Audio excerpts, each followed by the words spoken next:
Future English reading में आपका स्वागत है। आज हम लोग Bihar board class 8 lesson 4 Vipin Chaudhary lapse of memory का पेज बाय पेज का हिंदी अनुवाद का रीडिंग करेंगे, जिसके अंतर्गत आज हम लोग पेज नंबर 64 और 65 का रीडिंग करेंगे।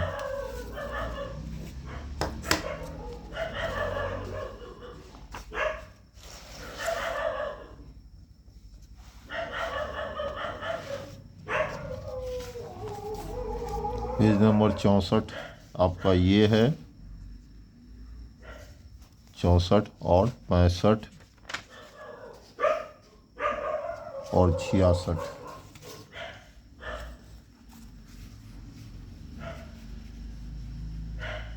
Page number 64। डॉक्टर चंदा ने अपना सिर हिलाया। आप जानते हैं श्री चौधरी, उन्होंने कहा, मुझे कभी भी आपके जैसे मामले से निपटना नहीं पड़ा। सच कहूँ तो यह मेरे अनुभव के दायरे से बाहर है, लेकिन मेरे पास एक सुझाव है। मुझे नहीं पता कि यह काम करेगा या नहीं, लेकिन यह कोशिश करने लायक है। यहाँ करण लिखा गया है, यहाँ करने है।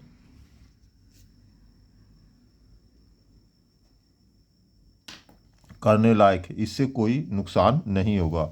विपिन बाबू ने उत्सुकता से आगे झुककर कहा, जहाँ तक मैं समझ सकता हूँ। डॉक्टर चंदा ने कहा, और मुझे लगता है कि आप भी यहाँ सोचते होंगे। आप रांची गए होंगे, लेकिन किसी अज्ञात कारण से पूरा प्रकरण आपके दिमाग से निकल गया है। मेरा सुझाव है कि आप एक बार फिर रांची जाएं। वहाँ का नज़ारा आपको अपनी यात्रा की याद दिला सकता है। यह असंभव नहीं है। इससे ज़्यादा मैं इस समय कुछ नहीं कर सकता। मैं एक नर्व टॉनिक और एक ट्रैंक्विलाइजर लिख रहा हूँ। नींद बहुत ज़रूरी है, नहीं तो लक्षण और अधिक स्पष्ट हो जाएंगे।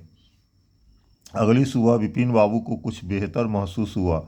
नाश्ते के बाद उन्होंने अपने कार्यालय में फ़ोन किया, कुछ निर्देश दिए और फिर उसी शाम के लिए रांची के लिए प्रथम श्रेणी का टिकट खरीदा।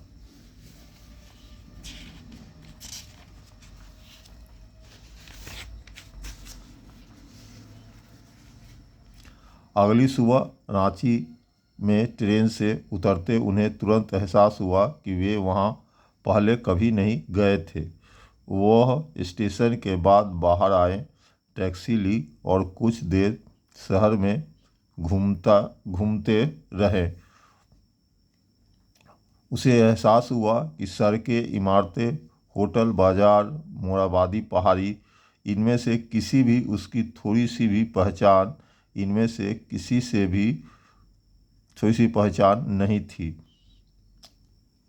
क्या हुड्रू जलप्रपात की सैर से कुछ मदद मिलेगी? उसे ऐसा नहीं लगा, लेकिन साथ ही वह यह सोचकर नहीं जाना चाहते थे कि उसने पर्याप्त प्रयास नहीं किया। इसलिए उसने एक कार का इंतज़ाम किया और दोपहर में हुड्रू के लिए निकल पड़े।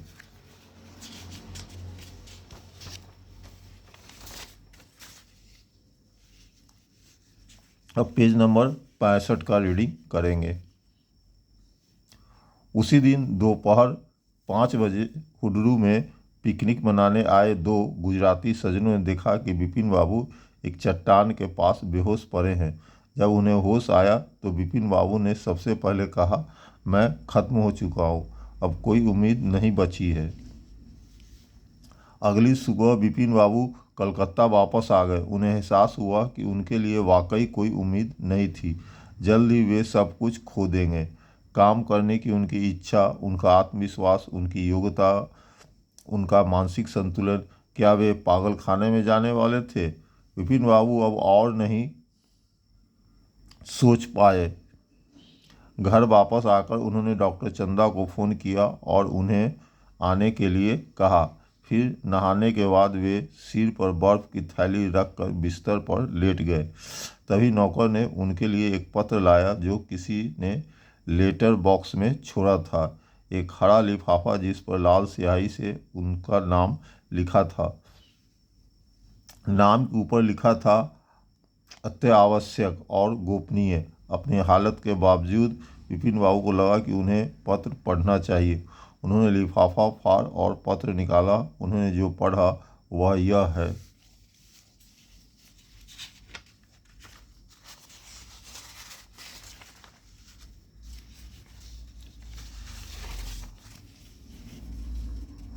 अब पेज नंबर 66 का रीडिंग करेंगे।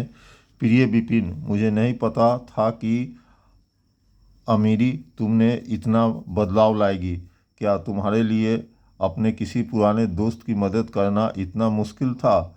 मेरे पास पैसे नहीं है, इसलिए मेरे संसाधन सीमित है। मेरे पास जो है वह है कल्पना, जिसका एक हिस्सा मैंने तुम्हारे अचेतनशील व्यवहार का बदला लेने में इस्तेमाल किया। खैर, अब आप फिर से ठीक हो जाएंगे। मैंने जो उपन्यास लिखा है उस पर एक प्रकाशक विचार कर रहा है। अगर उसे यह काफ़ी पसंद आया तो मैं अगले कुछ महीनों तक इसे पढ़ पाऊँगा। जब डॉक्टर चंदा आए तो उन्होंने विपिन बाबू ने कहा कि मैं ठीक हूँ। रांची में ट्रेन से उतरते ही सब ठीक हो गया। यह एक अनोखा मामला है। डॉक्टर चंदा ने कहा, मैं इसके बारे में निश्चित रूप से एक मेडिकल जर्नल में लिखूंगा। विपिन बाबू ने कहा, मैंने आपको इसलिए बुलाया है क्योंकि रांची में गिरने के कारण मेरे कूल्हे में दर्द हो रहा है। यदि आप कोई दर्द निवारक लिख सकें तो।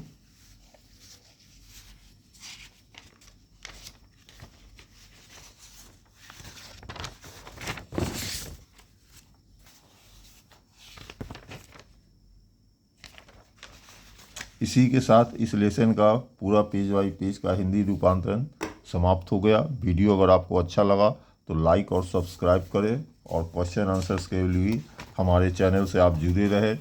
हमारे चैनल पे आपको बिहार बोर्ड क्लास 3 से लेकर 12 तक के इंग्लिश रीडिंग और क्वेश्चन आंसर के भी वीडियो अपलोड मिल जाएंगे। वीडियो देखने के लिए बहुत बहुत धन्यवाद।